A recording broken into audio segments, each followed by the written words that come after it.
We are live and we're We are back. live. Man, we are back. We took a little hiatus. We'll kind of talk to you a little bit about that, about what's been going on in the Maurice and Amanda show in our lives. But we want to welcome you back to another episode of Civil Discord, your weekly dose of radical curiosity. I am one of your hosts out here in the People's Republic of Texas, where it has been raining for the past 4 days, and we love every single bit of it.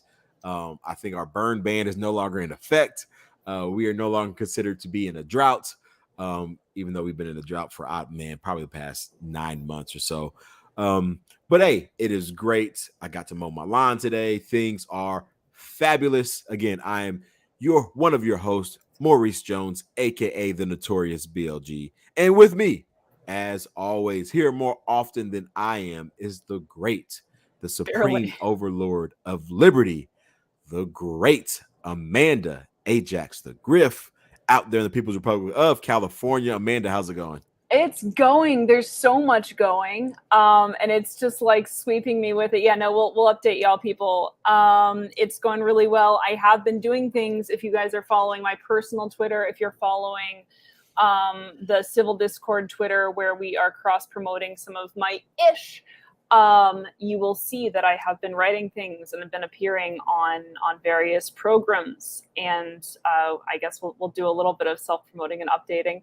But yeah, people take off for August. I was feeling kind of guilty, and people do take off for August. Although that's the worst time for podcasters to take off, because you always say, like, you always expect everyone to be gone, and so then you want someone to be consistent. And I apologize that we were not consistent for you lovely audience members. Yeah, But I we're mean, getting our sea legs. exactly. We apologize. It is what it is. But hey, as you said, we've got things going on. I don't know if you want to call this fortunately or unfortunately. I am in the public education sector, and school is starting back up. So, like, we're ramping up for that. I'm also a coach, so we are in full swing with volleyball season that is going, and it's fun. And I have a little one that is due in about 3 weeks, so we are literally getting that house ready to go. I am planning trips as far as routes from our away games to the Yeah. hospital as Oh, far as which the fastest route to go, because I'll be driving and not riding the bus with everybody else. I've been cleaning the house, getting the yard ready, getting the nursery ready, like getting all kinds of things ready. We have the hospital bag going. The whole car seat is in the car ready to go. Like, I don't know if I'm ready or not, but if she comes out tomorrow, we'll be excited. So that's just really what I've been dealing with. So it's really just been school and preparing for the soon to be little Jones running around the house. Excited and honestly, really just taking care of my wife, as yeah. she is. I feel so bad, but she is miserable. She is utterly miserable. She's big, and the other day she said, "Why didn't you tell me you were such a big baby?" I'm a twin, so for So you people who should have been don't know, small. Yeah. yeah, I should have been. I was for a twin. We were right about six. I was about 6 pounds 3 ounces, Okay. and my twin was right about 6 pounds. So we were. I mean, for being a twin, that's a decent size. Like, that's a hefty baby. And so her last checkup, which her last ultrasound was roughly about 3 weeks ago. The baby was about right about 6 pounds or so. And they say, like, in the last 6 weeks, they gained a pound a week. So I feel so bad for my wife. And it's been hot. She's just been miserable. So every single night I'm trying to rub her feet. I'm trying to make her feel better or whatnot, trying to make this as pleasant as possible. But to those of y'all who pray for my wife. To those of y'all who, I mean, whoever you pray to or whatever, you guys know me, and and I am a Christian, so I pray to Yahweh. But if you guys would in whatever chance opportunity you get, just send some uplifting encouragement towards my wife, because I know she's a bit scared. This, of course, is our first child, so she is nervous as all get out, as am I, but she's the one who's actually having the baby. So She is a lot more nervous than I am. So just send some encouraging, uplifting words her way, and I'm sure she would be grateful for it. But enough about me and Miss Aria and my wife. Amanda, what's been going on with you? A lot of things. So for those who have not been following, I am a contributor for Young Voices, which is like a talent agency for heterodox thinkers getting their start in journalism and broadcast media. And I've had a few podcast appearances, a couple radio appearances early in the morning, because Pacific time is not something that people do. But that's fine. I have to get acclimated. It's great. Most recently, however, and I am super pumped about this, I did an hour and 20-minute long deep dive on the Heard Tell podcast. I want to call it the Heard Tell program because it also has a video element as well. Right. We'll be linking to that. It's a deep dive on Machiavelli. I have threatened for a long time to just go off on Machiavelli on this podcast. Fortunately, I didn't have to. I had a radio interview, and the host, Andrew Donaldson, is a wonderful fellow who is an absolute history buff. And we talked about Machiavelli, all about Machiavelli, and that is now out. We tried to do it in layman's terms. What I couldn't do in layman's terms, Andrew was fantastic at bringing it back and putting into layman's terms. So we cover everything. We do history, we do myths. He asked me a lot of questions about various myths and misconceptions about Machiavelli. We did founding father stuff. We did Machiavelli Today. We talked about Machiavelli. Is he a communist? Is he a proto-Marxist? All this stuff. Please check it out. I've peaked. It's downhill from here because this was a dream come true. But yes, various things that I have been doing involving Machiavelli and also politics and political commentary. Again, you follow me on Twitter at AjaxTheGriff. You can follow Civil Discord. We'll probably be linking to a lot of my stuff. So thanks, guys, for bearing with me and coming along for the ride. But I am definitely very much active, and you can see me in various places and hear my voice. Awesome. Which I know you want. For sure, yeah. Definitely. Unlike Maurice, that is actually like creating life and doing something. I'm making words. I'm making words and having a face, and that's. I am not creating life. No. Life is growing in my wife. I am not the one that is creating life. You helped. You were essential. Yeah. At least, hopefully, I was. Well, it is nice to be back. I will say that I do enjoy our weekly doses of radical curiosity. For sure. Definitely. Is my video in? Can you see me? You actually look really bored because you're frozen right now. Okay. So you look very disappointed in me, and you look like you're judging me. But it's a great, it's kind of is a little bit kind of sexy little cast to the side eyes. Exactly. At least it's my good side. Good. Yes. At least it's my good side. I was like, I think my video is frozen. So it could be an album cover, quite frankly. It looks what? Yes. we can do that. No, so we will I was seeing if that will adjust it. So if that unfreezes, then so be it. If not, I guess my camera is frozen, and you guys will just see my mean mug look. That's the look that I have when I'm coaching on the sidelines. So that's great. Not really. So but it is good to be back. It's good to be back. It's good to be able to talk some things. There've been a few things that have happened since we've taken a little break or whatnot. And I kind of live under a rock as always. Again, I told you guys what my life has been like over the past couple of weeks. But I know Donald Trump had his house raided. It was like a house in Florida, right? One of his houses in Florida. Yeah, was raided. Mar-a-Lago. Yeah. So had his house raided for the alphabet boys, as I like to call them. Part of the alphabet boys. The FBI decided to bust into his house looking for stuff or whatnot, and of course, he makes it a stunt. So, Amanda, what's going on with that one? Yeah, so essentially what happened here is that President Trump seems to have violated some laws that basically say when you are leaving the White House as an outgoing president, you can't take stuff with you. The major issue with that is that basically every president has taken stuff with them when they've left the White House. So this seems Right. to be a selectively applied warrant. However, it still seems like he's violated this thing. And what people are now speculating about is, well, what is in there. Maybe there's special super secret information that Trump was going to give to the Russians or use somehow. Can we pick a new one? I mean, it's just like, okay. So that is a cause for a whole lot of speculation. Of course, Trump, I feel like, is loving this. He's loving the attention. He's loving that his base is supporting him through all of this. He is loving that the spotlight's on him. And you know what? I think the Democrats are loving this too. And I think that the media is loving this too. And I think that, I'm not saying this is what happened. If I were a conspiracy theorist, but I'm not saying this is what happened.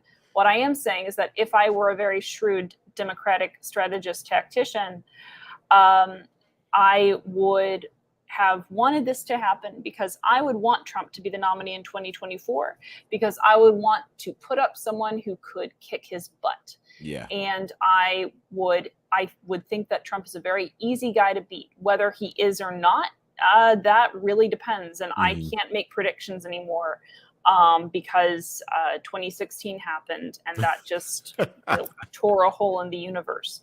But, ordinarily he would be very easy to beat. And I would want to do everything I could to rile up his base and get people angry and ready to come out and push him through the primaries so that I could trounce him in the general, or my candidate could trounce him in the general. Once again, we don't know what is going to happen and why exactly this search and seizure happened. But it's very interesting. We'll see how this plays out. Any thoughts from you, Maurice, on this, on what's going on here? I just it's so ironic that I see a lot of people who are calling Trump that, oh, he's breaking this law, he's doing this, he's doing that, yada yada yada yada yada. And granted, like, I mean, I don't know what he has. Like, I'm not going to sit here and say he's the only president to ever take things from the White House. Like, he's not. Like, I mean, if to believe that he is pretty naive. But to see people so crazy one way or the other, so definitive of, oh, he's being attacked about this, that, the third, and then, oh, he should be put in prison and whatnot, which again, makes no difference to me. I think a lot of these presidents should be in prison for a lot of crazy things that they've done. But for them not to address the whole, I mean, and I know this is years ago, but for people not to address the Hillary issues that happened way back a long time ago, and for them to defend her and say this, that, and the third, but then to turn around and say, oh, well, Donald Trump needs to be in jail for all of this stuff. I think it just proves that people are nuts and people are so blinded by their views and their politics and how they view specific situations that they're not able to truly remove themselves emotionally and say, okay, hey, this is wrong. If I'm going to be consistent, I need to be consistent in all places in my life and whatnot. And I'm with you. Like, I think this is a ploy to people need something to talk about going into midterms. People need something to talk about as far as they need a common enemy, because the Democrats can't say, hey, look at what we've done over these past 2 years while we've been in office. Look at this, look at that. Outside of this, I guess this Inflation Reduction Act, which is it's not going to reduce inflation at all. But outside of that, they need something to be able to point to and saying, hey, look, like, we are going after the people who have done things and colluded against America and blah, blah, blah, blah, blah, blah, blah, or whatnot. So they need something else to go after, which this would be it. But I just, like, it's just one of those things of, I think that this is going to utterly backfire. because I think that most Americans in middle America, the people who actually are voting in the sense of they're not red Trumpians, they're not, far leftists that are voting blue no matter who kind of thing. Like all these people, they don't care about this. Like they don't care about Trump's house being raided. They care about how are you impacting them? What is happening to their dollar, their bottom line, and so forth. And so if I were a Democrat and I would be running against Donald Trump, I would probably stay away from topics like that.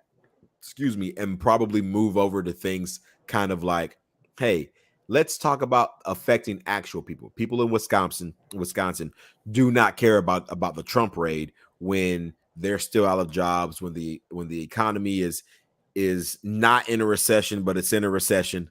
When all these things are happening, Trump raid is probably one of the last things on their list. And so I think that I agree with you that if I wanted to drum up a base of somebody who I can easily beat, I think Trump is definitely, if Joe Biden can beat Donald Trump, like, I mean, we'll talk about how he beat him. We won't talk about that. But if Joe Biden can beat Donald Trump, I think nearly anybody can beat Donald Trump, as long as the Democrats do not put up a candidate like Hillary Clinton or Kamala Harris. Like if you put those up, then you're throwing it away. But outside of those two, I think there are a lot of people who could beat Donald Trump, and this would be a way for the Democrats to easily say, hey, MAGA train come 2024. Because I mean, I live in Texas. I see Donald Trump 2024 signs everywhere. And I'm just like, really? You think? Like the dude just lost. He lost to arguably one of the worst presidents in U.S. history in 2 years in. Like, come on, people. But hey, we'll see. We'll see. What I do worry about is I think there does seem to be a general trend of using accusations of the illegitimacy of various U.S. institutions on both sides. Both sides Yes. are doing this to stoke outrage and stoke political support in the short term. So you see Democrats have been doing this a lot recently with the courts. The court is illegitimate. It started with Kavanaugh, and it's just going every single Supreme Court decision that comes out. It's illegitimate. It's illegitimate. We saw this, and we're seeing it with law enforcement too. We saw it and we're seeing it on the right with law enforcement, with usually FBI, CIA, which is an interesting turn of events, interesting pivot. We're seeing it with the CDC. And I'm not saying, I'm not, in some cases, right, it's just, I'm not a fan of the bureaucracy. For sure. And a lot of these are institutions that have severe and entrenched issues. But what worries me is the use of the cry of institutional illegitimacy to stoke one's base. It can provide short-term victory via outrage. I don't think it's conducive long-term because it's creating an overall sense of antipathy toward our institutions, and that can carry up to things like the Constitution. It carry up to our founding documents. Well, yeah, I know you're excited about that. Morris, it goes straight to Articles of Confederation too. Okay, I mean, it'll just go right all the way back. So don't get any ideas. But it worries me because I do want our country to be strong. I don't want it to be completely unified, and I don't want everyone agreeing with each other all the time. And I want institutional challenges, but I want there to be enough faith. And again, I'm one of those people who thinks that, especially in a liberal republic, there needs to be a sense of distrust, like a little bit of distrust in institutions. It's the way this is being done that worries me. It's the purpose for which this is being done, and the bad faith with which it's being done. It doesn't surprise me, but it does worry me. And it worries me about, when there are truly issues with our institutions, that's now become so politicized. one party can't criticize a given institution, another party can't criticize that institution, because now we've got parties and partisan figures that have claimed one institution as an outlet of criticism. Mm-hmm. And so now the other has to defend, and it just goes back and forth and back and forth. That will actually create and breed less oversight of institutions, because there will be some that feel untouchable to one party, and others where we just attack them for these petty little reasons and not for the major reasons that perhaps do truly need some reform. Exactly. It's always this, I mean, and it goes back to this idea of who do I want in power, and do I want them holding all this power in power?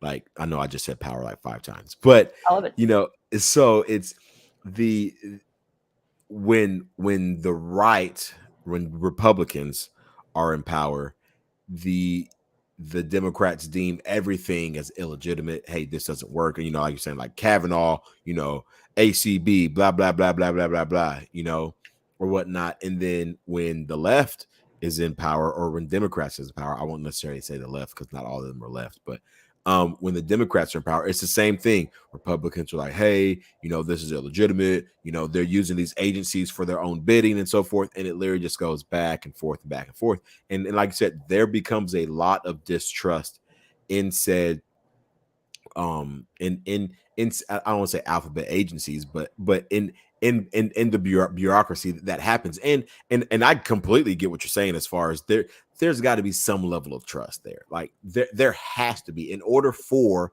this to sustain itself. And I, by no means, as ANCAP as I am not praying for the downfall of America, like, at all. Like, that is not how I view things. Now, granted, do I think that there are better ways for us to function? Then yes, I do, or whatnot. But I don't want this whole thing to implode, because when things implode, it creates a vacuum, and good things do not happen in vacuums. Like, good things just do not happen in vacuums, where in vacuums of government chaos. They just don't. So I think we've got to find some way to be able to live in peace and harmony, kind of like ebony and ivory or whatnot. We need to be able to live together to where we kind of play off of each other's, like, hey, I mean, I don't like living in echo chambers. I don't, you know, as much as I want secession and things that I don't want the secession for the echo chamber piece. I think the secession happens because I don't think that there's any salvaging the rift that has been created in America over the past 15, 20 years or so. But I don't think people should live in echo chambers. I think there needs to be some dialogue and discourse of people who disagree with one another living next door to each other, because that is how you advance a society. Like, you don't advance a society with everybody growing. And until we're able to see that, like this whole pendulum thing is just going to swing harder back to the left, and then harder back to the right, and harder back to the left, and it's just going to be utter chaos. But nonetheless, there's always a glimmer of hope everywhere, because there's always somebody willing to take a stand and kind of move on and say, hey, like, I'm willing to die on whatever sword it is to be able to right whatever ship it is. I mean, it happens in society. Like, there's nothing new under the sun. It's not like, you know, even if and when America does fall, prayerfully it is not in my lifetime or my kids' lifetime or my grandkids' lifetime, but if and when it does, I think people will be able to kind of be like a phoenix and rise from the ashes in that, and be able to restore whatever faith in humanity that needs to be there. So cool, people. All I say is, stop using other people's power to advance your own agenda and then get mad when it gets flipped on you. That's all I say. No, sounds good with me. Yeah, no, I think that, there's, you don't have to trust the immediate agents of a given institution. For sure. There needs to be faith in the sort of the spirit of the institution. Right.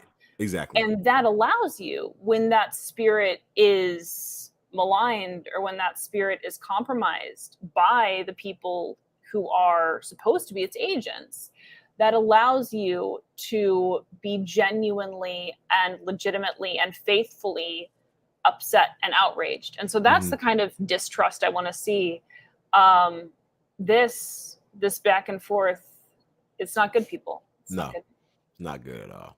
Not good at all. But hey, at least they are reducing they're reducing our IRAs, you know. Oh no, I'm sorry. That was not the intent of the act. My bad. It's supposed to be reducing inflation. Yeah. One of our listeners calling it the IRA Reduction Act, and I think that's fantastic. So we're just going to go with that. Now I can't get out of my head the IRA Reduction Act. It's perfect because it will indeed reduce your IRA. No, this is just going to keep on being obviously an item in the news, of course, since it's now been signed. I continue to just be baffled by not only the extent to which it does not reduce inflation. As we know, I was looking at the Penn Wharton business model numbers. This is what I do with my weekends, ladies and gentlemen. I look at Penn Wharton business model figures. I was looking, and it's going to moderately lower, like minimally lower GDP, and then minimally increase it, and the net effect is zero. They basically went over the final version and said it doesn't do anything with inflation. And even the X proponents have now pivoted away from talking about what it's going to do for inflation and talking about all that it's going to do for the environment.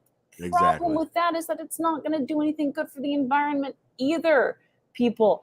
Because again, I was looking at some of the environmental provisions, and we keep coming back to this on the show, but there are tax credits and subsidies and handouts. It's the Inflation Reduction Act, ladies and gentlemen. I just want to keep on. Inflation Reduction Act, giving money to people for having certain types of electric vehicles. But like 2024, those electric vehicles need to have either been made in America, and they can't contain battery parts that were sourced in basically a foreign country of concern.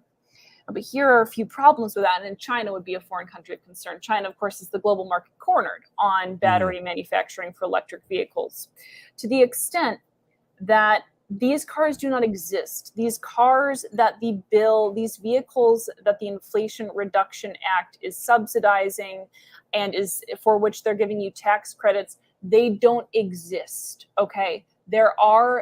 We don't have these vehicles that contain batteries that aren't made with parts that are sourced in or manufactured in or refined in countries of concern.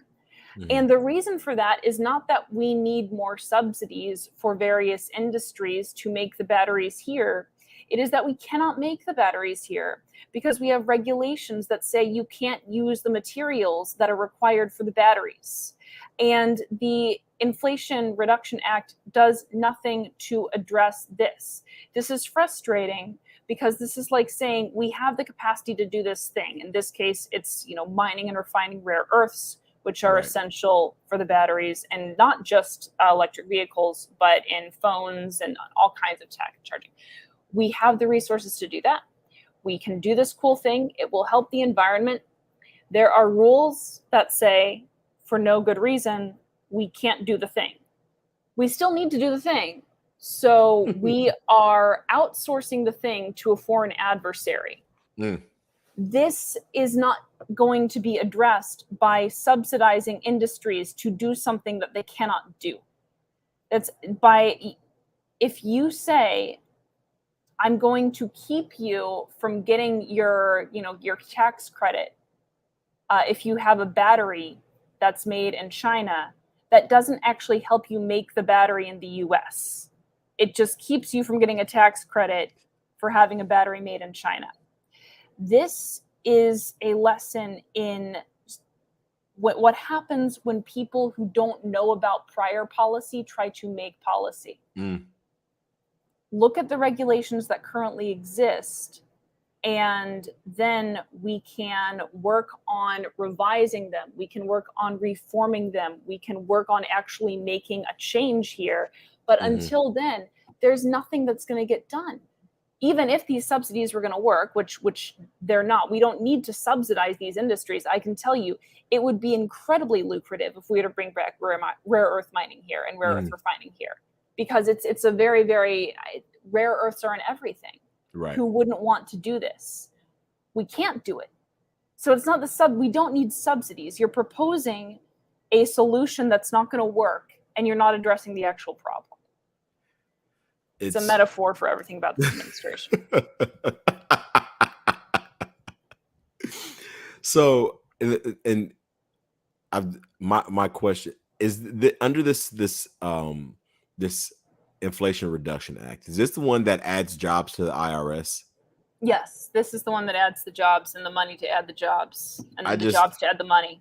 I wanted to make sure before I went in on this. So because you see it from that perspective, and then I look at it from the from of course from this concept of they're saying that they're not going to raise taxes on people making less than $400,000 a year, and this whole hang on, sorry, my computer's trying to update. So just trying to hey, we're not raising taxes on these specific on these specific people and so forth.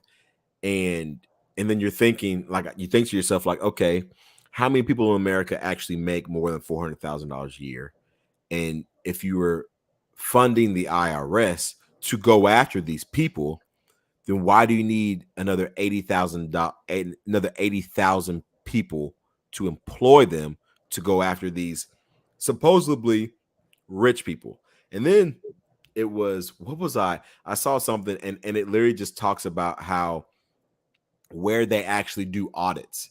And so, if they're saying, hey, we are going to audit the rich people, well, wealthy people live in specific areas in the United States. Like, it's not like most of them are living here in my city. Like, now, granted, we have some wealthy people here, but most of them probably live closer to Houston.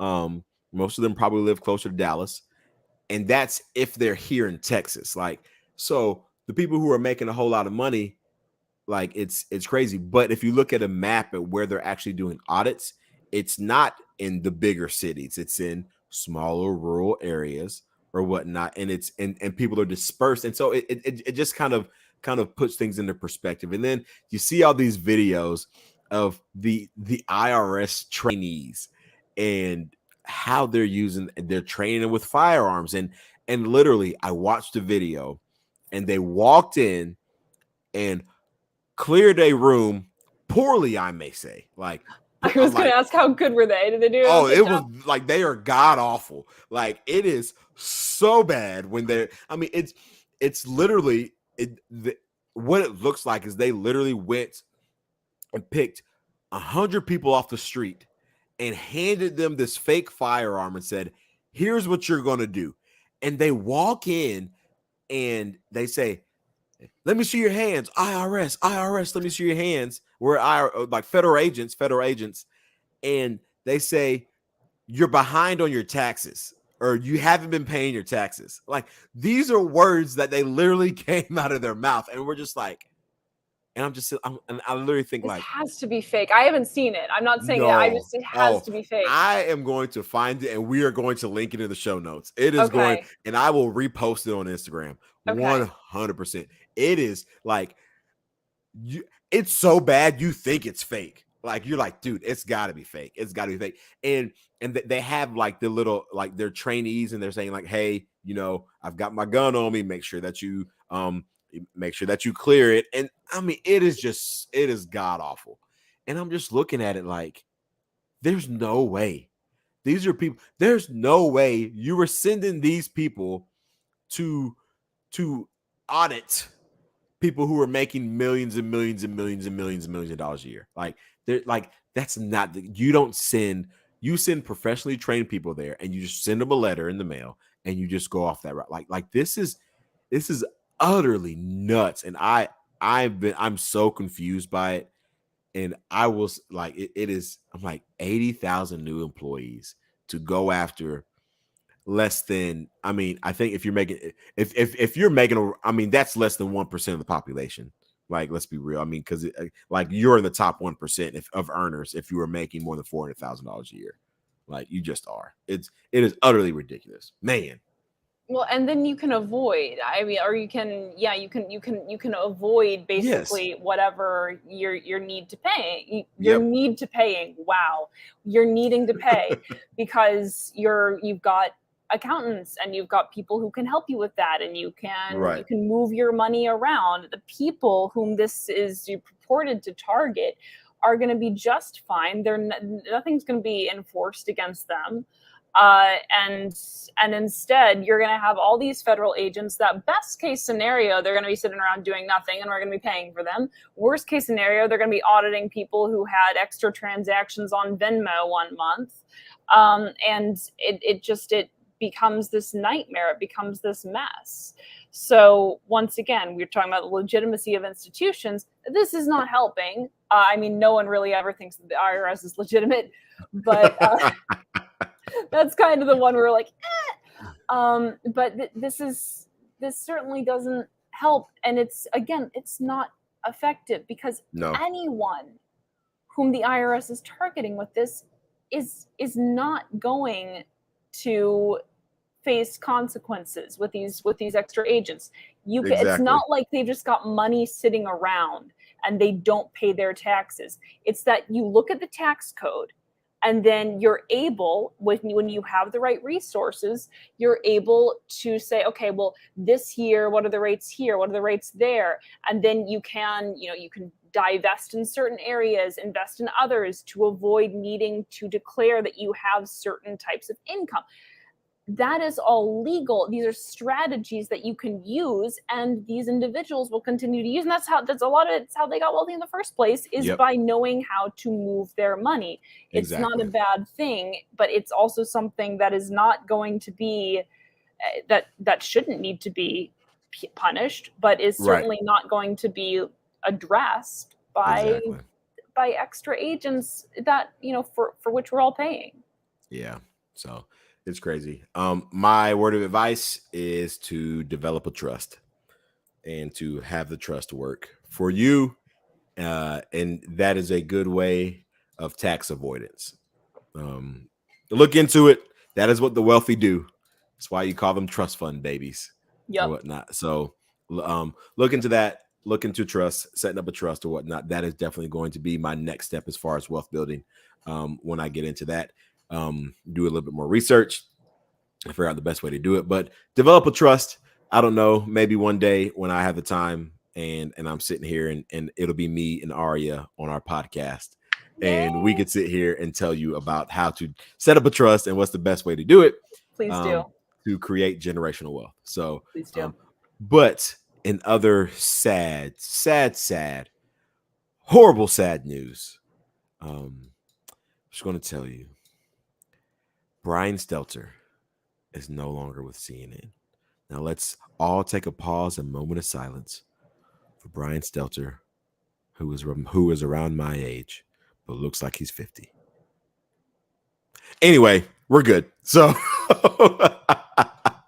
in better news, CNN outlasted Brian Stelter. You didn't really know, did you? Which one was gonna just go off the air first? Was it gonna be CNN or was it gonna be Brian Stelter? I'm surprised CNN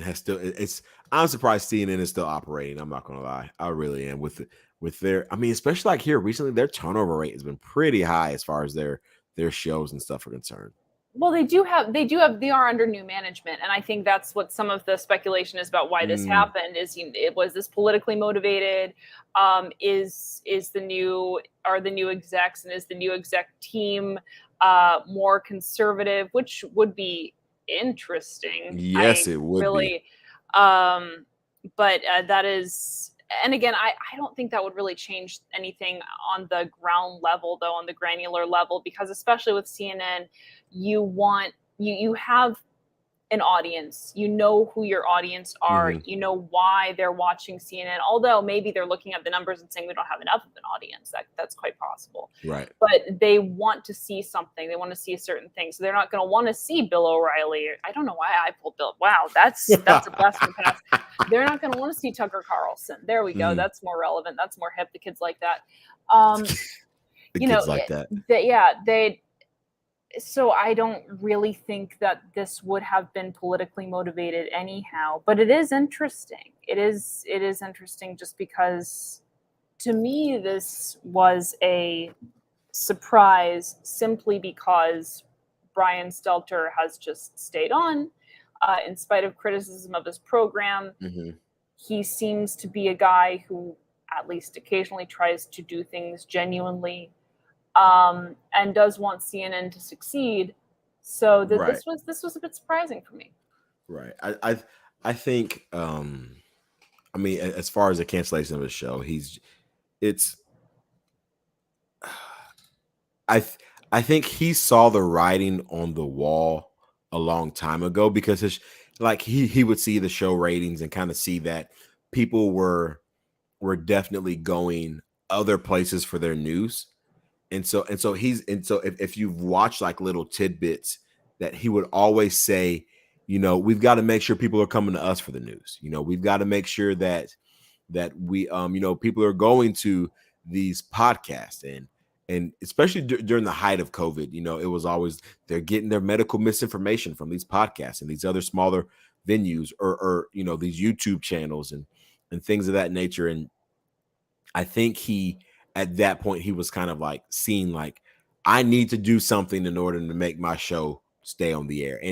And I think a lot of us knew at that point that he was there's the fact that he lasted this long, I think is a surprise to a lot of people. At least it's a surprise to me. Like I was thinking that as soon as that what was it?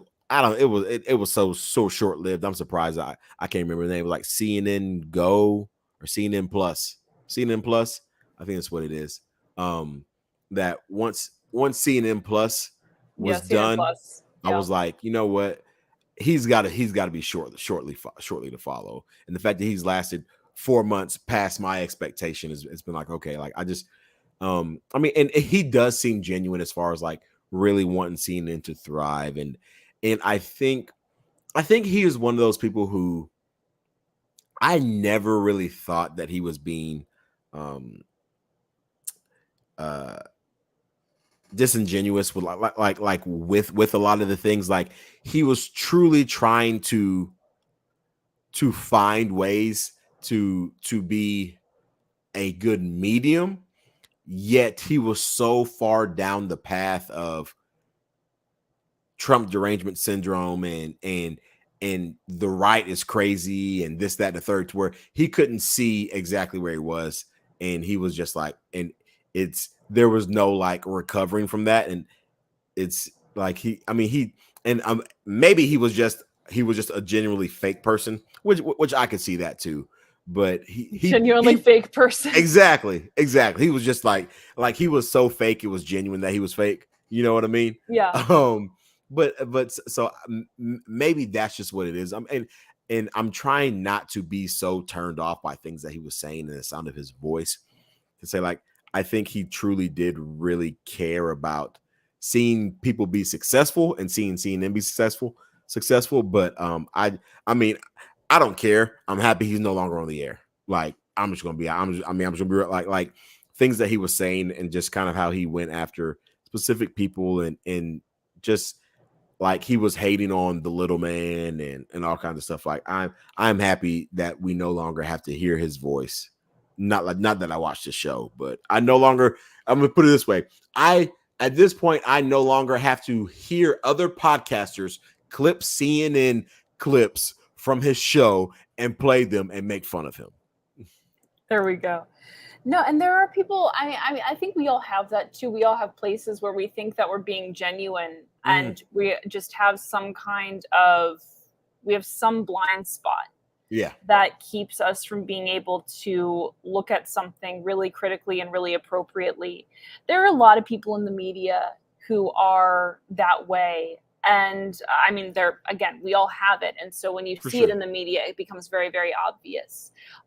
What I'm trying to impress is that, yes, there are bad actors in the media. There are people who will absolutely distort things and take the things out of context. And then there are people who just don't see what they're doing Right. with a given issue. And I think Brian Stelter genuinely tried to do right.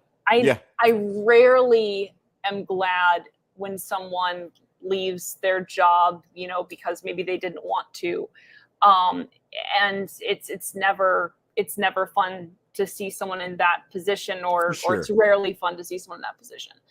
It does make me curious about what the vision is for CNN, given the fact that the numbers across the board for cable are just so bad, and this inability of institutions, of trad media, as we call it here, to evolve, this difficulty they have evolving just because they're so big. Yeah. It really points Economies to of scale, people. well, that's Economies the of scale. thing. It's really interesting, right? So it points to this broader lesson that I'm not the first person to note this, but it seems like the size of the successful industry, the size of the successful business, grows and shrinks depending on the number of people necessary to do a given job. Right. When theoretically you have technology that advances and is so widely accessible, to the extent that one person can really do anything, then the size of the most successful, efficient company, most productive, most innovative company is going to scale down and down and down and down. This doesn't just apply to business, this applies to government too.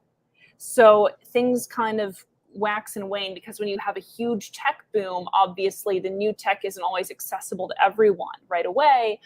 And you have, the new tech isn't accessible to everyone right away. And then also people have to learn. There's a learning curve. How do I use this? So things expand. You need more people in a given industry. You need more people in a given business to do things. That's, initial industrialization. Same with government. Then things shrink, people learn, people develop new skills, and it becomes faster and faster and faster to do a whole lot of things.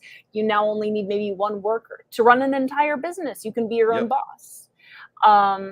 And we are now kind of at that stage, and we see what happens when there are these institutions that have difficulty adapting to that. And it makes me a little bit, gives me a little bit of faith in the future in terms of government too, in terms of the state too, because we see how inefficient centralization is, especially in this era. I just want us to see it. I say we see it, but I want it to be known that the more technology is in the individual's hands, and the more the individual is able to wield that tech, the less we need a centralized body, whether in business or in government, telling us how to wield it, how to use it, what to do with it, because that just slows us down. Right. For sure. And I think it's interesting, especially when you talk about like how you have these big corporations who are always slow to adjust. I mean, that's just business. Like that is cyclical. Like we see that everywhere. And so it's the fact that CNN just recently put out an app for their for like additional aspects, as far as like, hey, about putting stuff behind the paywall and things of that nature, 4 months ago, shows how lagging they really are. Like, I mean, because if you think about it, I mean, I like Disney Plus was late because we've been having apps behind paywalls for a long time. Like you could download the MTV app years ago and be able to watch stuff behind their specific thing. If you had their specific, like HBO Max, like you were having all these things, and now all of a sudden CNN Plus does it. It's just like if you are the last one to the party, it's probably too late. And Well, the so, fact that, yeah, go ahead. the fact that you couldn't get CNN Plus on the App Yes, Store, that was, yes, I didn't know that until I read a story about right, CNN Plus's downfall, and I was absolutely shocked. You right, couldn't get it on the App Store. I mean, this is just common sense. You want right. to make your product accessible, even if that means going to other platforms. And Mm-hmm. this is something that old school businesses don't do, because they have there's this mindset of, well, no, we can't feed the competitor. Exactly. But when you have, and with cryptocurrency, it's a great example, because why is Polkadot so great? Because Polkadot allows you to get onto different, on and off various chains, Mm-hmm. even if it's a competitor. Right. And So, go ahead. Polkadot is awesome, and that's why people are loving those kinds of cryptos. And the Right. same thing applies to businesses, It where does. you profit now to an extent by working with your competitor. Mm-hmm. That's cool. Yeah, That's peak capitalism. I'm here for literally. it. Yeah. Literally. Yeah. Like, I mean, and I know Amanda's not keen to this, but those of our Texas listeners, they are. HEB. Like, HEB is a local grocery store, and I claim them because I used to work for them forever. But they are only in the state of Texas as far as nationally. So they're not national, but they're international because they have stores in Mexico, which I'm like, hey, that's pretty neat.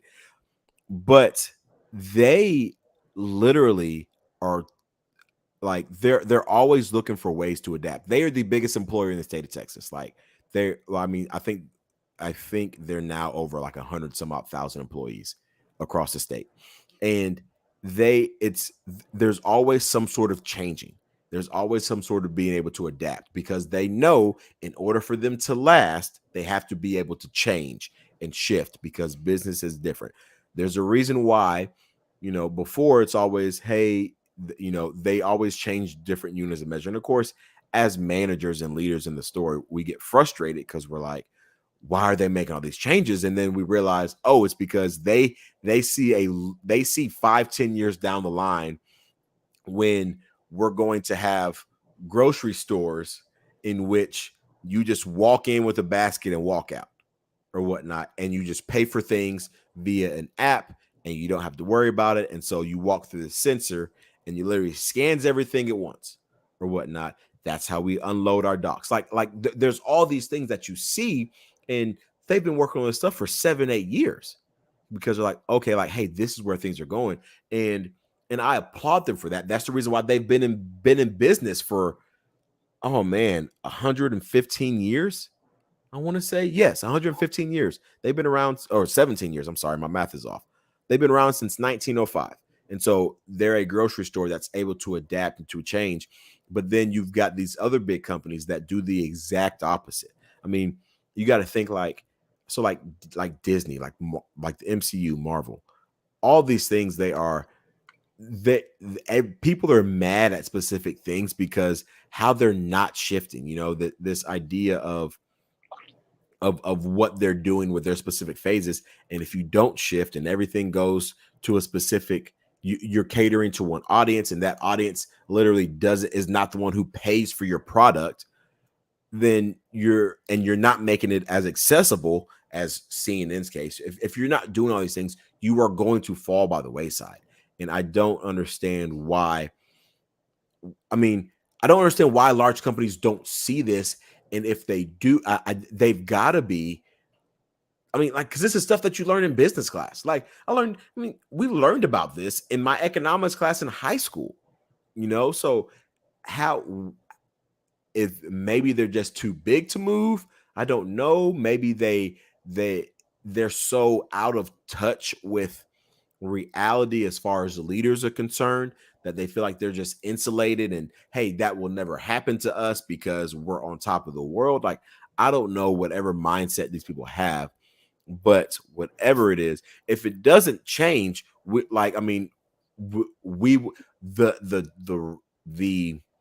trajectory that corporate media is already on is going to, like, it is going to be disastrous for every single one of them. The Foxes, the MSNBCs, the CNNs, all of them will succumb to the Young Turks, the Louder with Crowder. I say Young Turks because Amanda was almost being pushed to be on the show. No, it was not almost being, but don't get people too excited. I was not almost being pushed to be on the show. It was mentioned. I'm not being pushed to be on Young Turks. If I'm on Young Turks, I will let you know. It takes too long to go into detail, but nobody get too excited yet. So, but like, I just, that's why you're seeing all these smaller things. That's why Tim Pool is huge. That's why, Joe Rogan is huge. That's why you have all these smaller things that are huge because of how they're centered, and they're very niche, and they're able to adjust and quickly adapt. And I think you're going to, if these big corporations don't shift, then it'll be the end of trad media, which I'm not opposed to. So it's just, I mean, I'm rooting for everyone because I root for businesses, because I root for markets. So I'm rooting for trad media to figure this out. I am. I don't know how they do, but like, honestly, if they do, it's really exciting. I'm really excited to see it. We have people waving at us in the chat. Hi, people waving. Hello. Hi, Dan. Hi, Bailey. Hi, Magoo. You're all awesome. Thank you for joining us. Yeah, I'm rooting for them because I think that the more solutions we see, the more we learn, and the more solutions we develop. But I'm with you, Maurice. I don't see exactly how they get out of it, just because they are so big. Yep. And I mean, unless you have, like, you need an interface like this, like the interface that we have right now, that we've got Magoo and Dan and Bailey and JC, which is that this is awkward for me. JC, hey. No, I'm pretty sure that's Justin.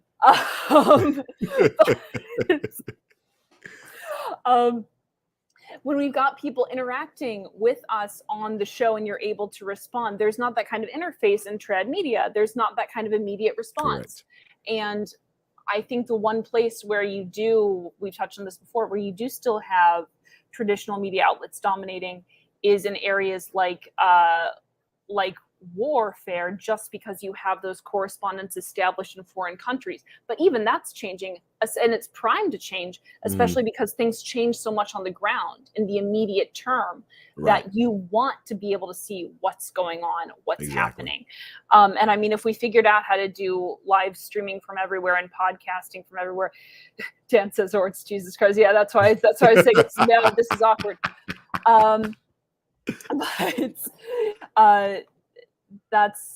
We were able to figure out how to do it domestically and nationally. We can figure out how to do live streaming and live coverage of global events internationally.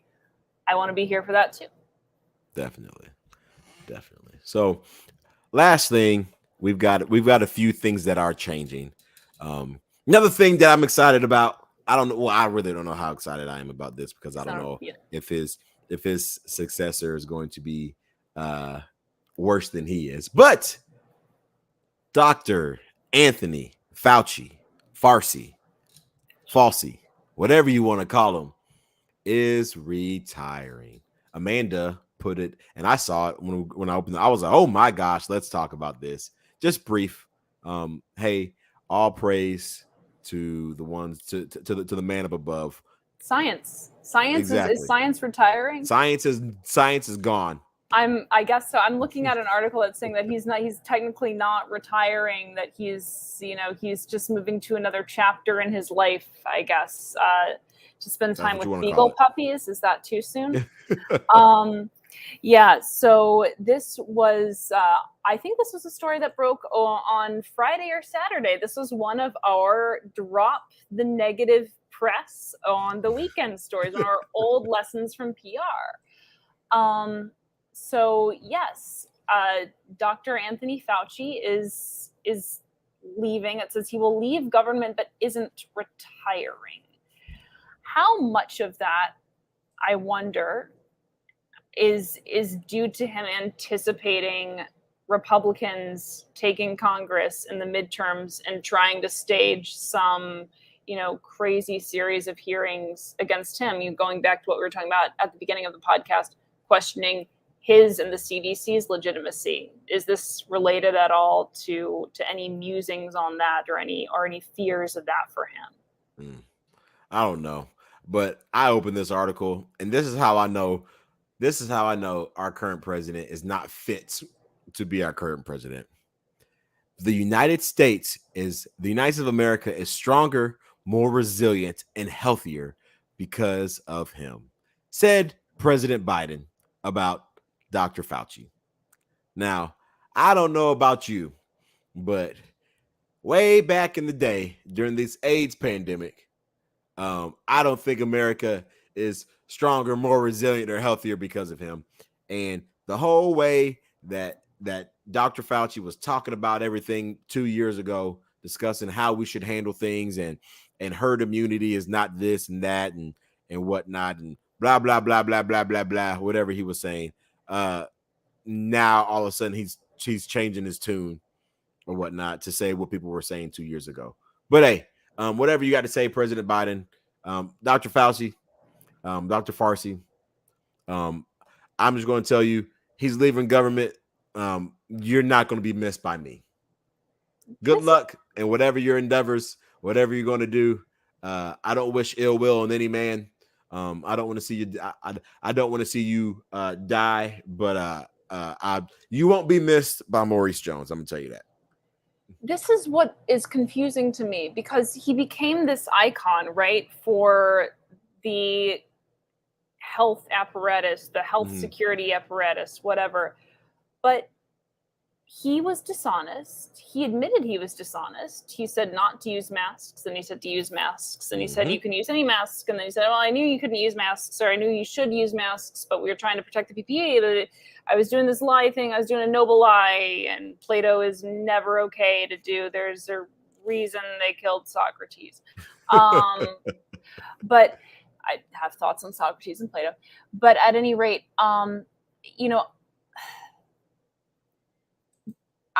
there's a lot more harm than good that this man did, even if you're completely on board with,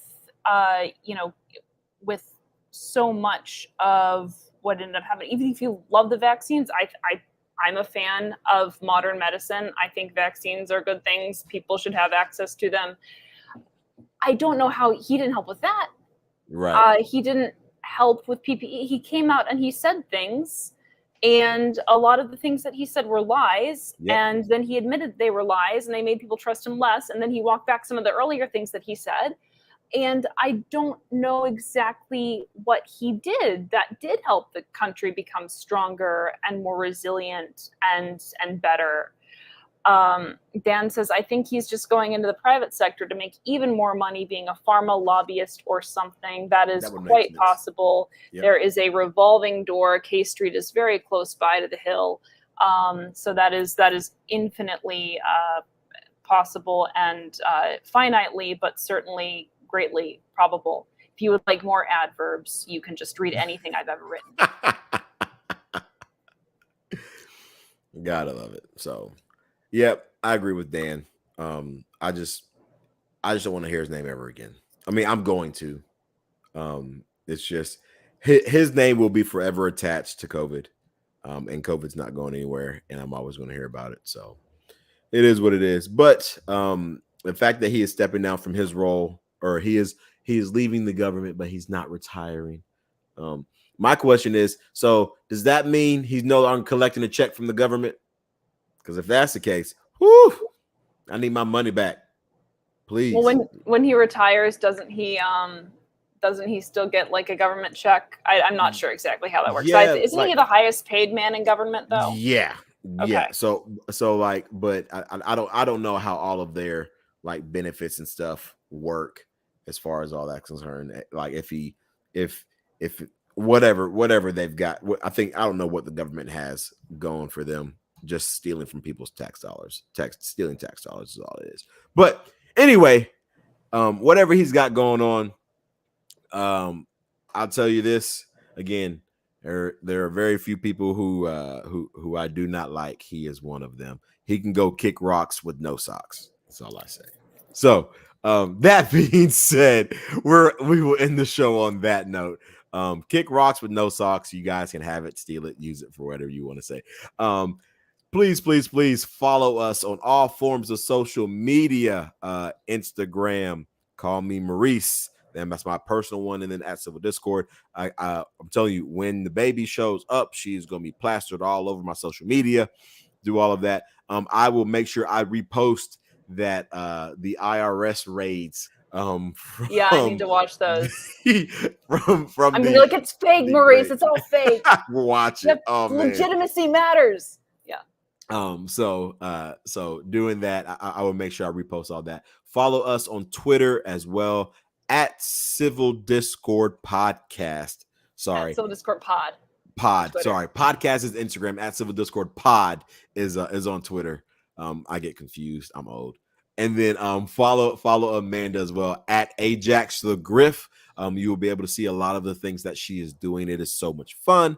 It is actually exciting to see all of that and just see her. I'm like, it'll be like, I mean, once she's like this great journalist and that everybody is just, hey, we need her to write for us. We need her to write for us. And I'm like, hey, I remember one day we started off on this slowly podcast called Civil Discord. Yeah. And it was a weekly dose of radical curiosity. So find the archives. I'll get canceled. It'll be fantastic. No, watch my Machiavelli podcast. Yes. Guys. You'll learn so much. You'll have fun. We will link all of that in our show notes ready to go. Leave us a 5-star rating review on Apple Podcasts. We greatly appreciate it. Follow us on Spotify. Follow us on wherever you catch your podcast. Do all of that. And I assure you, I promise you, we'll be back again with another episode of Civil Discord. My baby girl may be here then, may not. We don't know. But until then, y'all be easy. Stay fierce. Boom.